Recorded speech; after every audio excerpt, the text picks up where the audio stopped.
Dapat kapag isa kang treasure hunters, mga hunters, ay dapat magaling kang kumilatis ng lupa, yung composition ng lupa, yung structure.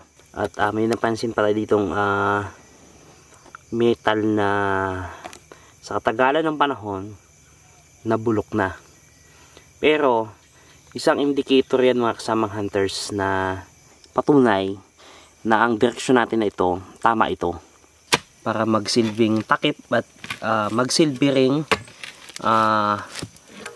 markings na ito yung exit ng tunnel. Oops, sige, meron mo dyan yan. Sige, tukod mo yan. Okay, sige, tulok ka ba yan.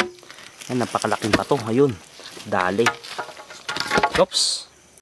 Dapat kapag isa kang treasure hunters, mga hunters, ay dapat magaling kang kumilatis ng lupa, yung composition ng lupa, yung structure.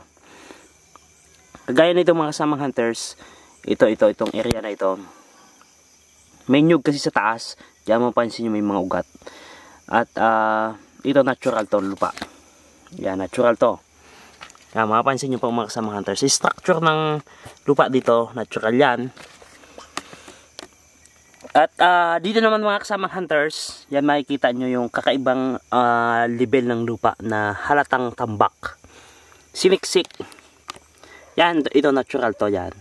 Pero dito mapapansin nyo po yung kakaiba ng lupa, hindi siya natural kundi tinambak siya pero siniksik. Kaya tapos meron pang mga ugat ng nyog, kaya hindi mo mahalata na meron ditong presensya ng tunnel. Pero dahil sa tayo ay kompleto sa gamit at marunong tayo mag-remapping, napipinpoint natin ang mga nakatagong exit tunnel dito. At isa pa mga kasamang hunters, halos ilang oras nating paghukay dito sa ilalim ng mga ugat ng nyog. At may napansin pala ditong metal na sa katagalan ng panahon nabulok na. Pero isang indicator yan mga kasamang hunters na ditong area na ito, yan yung area na ito, yan yung kabuuan na yan. Kasi ito target natin, papasukin natin yan. Nakikita nyo naman yung tambak na, yung layer na yan, tambak yan. At may mga nakikita tayo ditong presensya na mga indicator yan, yan, katulad ng metal na nabubulok, na yan ay patunay na ang direksyon natin na ito, tama ito. Hindi tayo nagkamali. Kaya ilang araw pa, ilang linggo pa, may hits natin dito yung tunnel na nakatago, which is yun ang exit.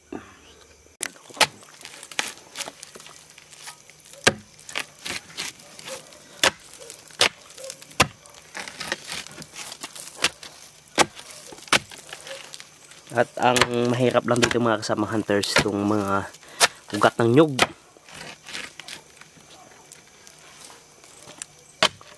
Hanggang hindi lang namin na-investigate dito, itong nyug ba na to ay century na ba to or dito lang na itanim. Pero dito kasi wala nang nyug dito, maring namatay na.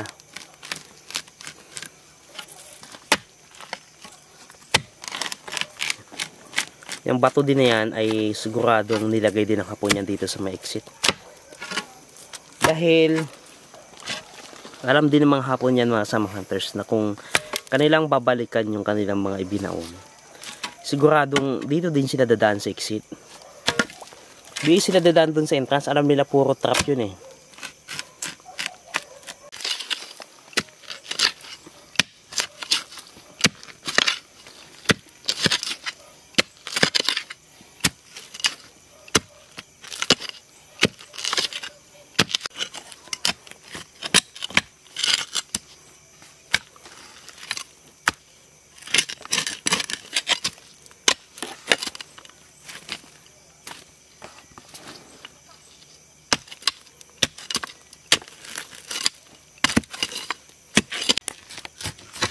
Ayan mga kasama hunters, at ito pa isang batong napakalaki din na inilagay ng mga Hapon dito sa may exit ng tunnel. At iniharang nila ito para magsilbing takip at magsilbi ring markings na ito yung exit ng tunnel. Oops, sige, hiram dyan yan. Sige, tukod mo yan.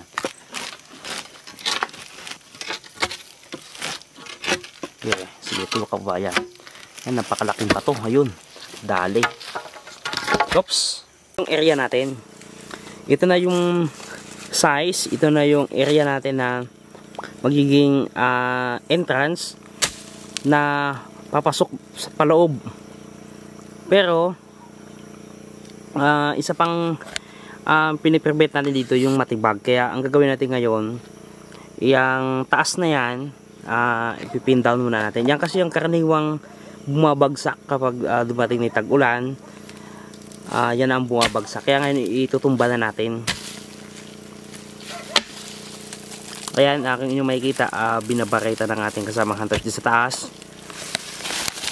Para yung mga possible na magiging banta sa ating operation ay hindi na magiging hadlang.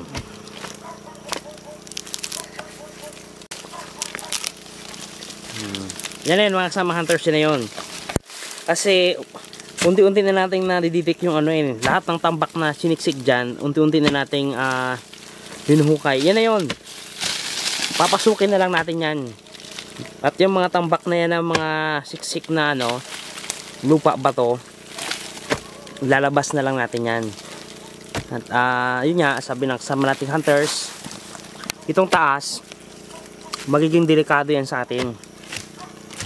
At the same time, yung taas kasi na yan ay kapag natanggal natin yan, magiging pabor din sa atin dahil yung ventilation ng hangin, yung pagpasok ng oxygen ay maganda. Kasi pag lumalim na tayo dun sa loob, pag pumasok tayo dun sa loob at hindi ventilated yung area, ay medyo magiging balaki din sa atin dahil kakapusin tayo ng hangin.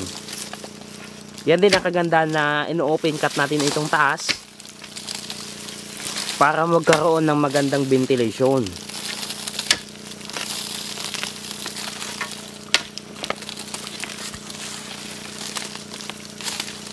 Yan, kita nyo po. Kung yan ay abutan tayo ng tag-ulan dito sa operation at hindi yan natanggal, yan ang unang bumabagsak. Ang problema, pag yan ay bumagsak, dinadami niya ng iba, kaya maraming natatrap sa loob ng tunnel. Yun ang iniiwasan natin sa operation natin mga kasama hunters, na magkaroon ng disgrasya.